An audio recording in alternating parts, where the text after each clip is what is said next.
नमस्कार शेतकरी बांधवांनो, महाडीबीटी वरील कृषी यांत्रिकीकरण योजनेतील शेतकऱ्यांसाठी एक महत्त्वाचा अपडेट आहे.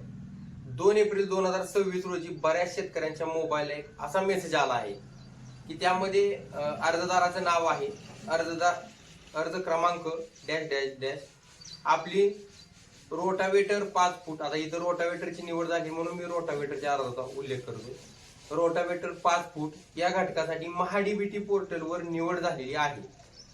बराच कालावधी उलटूनही आपण अद्याप कागदपत्रे अपलोड केलेली नाहीत. तरी पुढील 5 दिवसांच्या आत आवश्यक सर्व कागदपत्रे महाडीबीटी पोर्टलवर अपलोड करावी, अन्यथा आपला सदर घटकासाठीचा अर्ज रद्द करण्यात येईल याची कृपया नोंद घ्यावी. त्यामुळे शेतकऱ्यांमध्ये चर्चा सुरू झाली की नेमके कोणते अर्ज रद्द होणार आहेत. तर शेतकरी बांधवांनो, मागील 5 ते 6 महिन्यांपूर्वी कृषी यांत्रिकीकरणाची जी मोठी लॉटरी लागलेली होती त्यामध्ये शेतकऱ्यांनी कागदपत्रांची पूर्तता केल्यानंतर तालुका कृषी अधिकारी कार्यालयाकडून ज्या अर्जाला पूर्वसंमती मिळालेली होती, परंतु अजूनपर्यंत ज्या शेतकऱ्यांनी निवड झालेल्या यंत्राची खरेदी केलेली नाही किंवा खरेदी केलेली आहे परंतु बिल ऑनलाईन पद्धतीने सादर केलेले नाही, अशा शेतकऱ्यांचे अर्ज नक्कीच रद्द होणार आहेत याची सर्व शेतकऱ्यांनी नोंद घ्यायची आहे. आता तुम्हाला माझ्या मित्राचा एक किस्सा सांगतो. 2 एप्रिल रोजी शेतकऱ्यांना मेसेज आल्यानंतर माझ्या मित्राला सुद्धा असा एक मेसेज आला. त्याने मला मेसेज दाखवला, मी मेसेज वाचला आणि आम्ही महाई सेवा केंद्रातून अर्जाची पूर्वसंमती चेक केली. तर तब्बल 3 महिन्यांपूर्वी त्याच्या अर्जाला पूर्वसंमती आली होती, पण त्याला याची कोणती कल्पना नव्हती. 3 महिन्यांपूर्वी पूर्वसंमती मिळाल्याचा मेसेज त्याला आला होता, पण त्याने तो पाहिलाच नव्हता आणि तब्बल 3 महिने तो फक्त पूर्वसंमतीची वाट बघत होता. मग आता पूर्वसंमती आली हे खरं झालंय, पण आता 5 दिवसांमध्ये यंत्राची खरेदी करायची.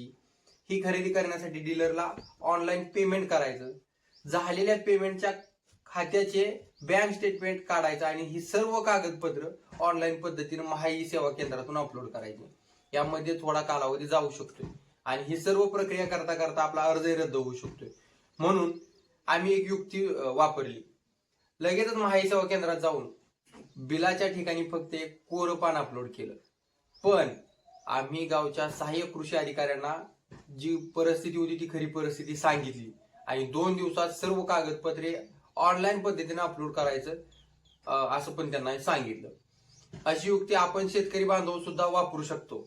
याचा कोणताही गैरवापर शेतकऱ्यांनी करायची नाही याची शेतकऱ्यांनी खबरदारी घ्यायची आहे. या मागील 5 ते 6 महिन्यांपूर्वी लॉटरीमध्ये निवड झालेल्या बऱ्याच शेतकऱ्यांना अजूनपर्यंत पूर्वसंमती मिळालेली नाही, परंतु महाडीबीटीच्या सिस्टीम कडून पूर्वसंमती न मिळालेल्या काही शेतकऱ्यांना सुद्धा मेसेज गेलेले आहेत. त्यामुळे शेतकऱ्यांमध्ये संभ्रमाचं वातावरण आहे. जर आपल्या अर्जाला अजूनपर्यंत पूर्वसंमती मिळालेली नसेल आणि तो जर तालुका पातळीवर मंजुरीसाठी पेंडिंग असेल तर कोणतीही काळजी करायची गरज नाही. आपला अर्ज रद्द होणार नाही. आणि तुमच्या अर्जाला पूर्वसंमती मिळाली आहे की नाही याची पडताळणी कशी कराल? एकतर महाई सेवा केंद्रात जाऊन तुमच्या अर्जाची पडताळणी तुम्ही करू शकता किंवा आपल्या गावच्या कृषी अधिकाऱ्यांना विचारून सुद्धा पडताळणी करू शकता. या व्यतिरिक्त शेतकऱ्यांना अर्ज रद्द होण्याविषयी कोणती अडचण असल्यास आम्हाला कमेंट बॉक्स मध्ये लिहून कळवा आणि यासारख्या नवनवीन अपडेटसाठी आपल्या चॅनलला फॉलो करायला विसरू नका. पुन्हा भेटूयात अशाच एका माहितीपूर्ण व्हिडिओ घेऊन. तुर्तास आपण थांबूयात. धन्यवाद.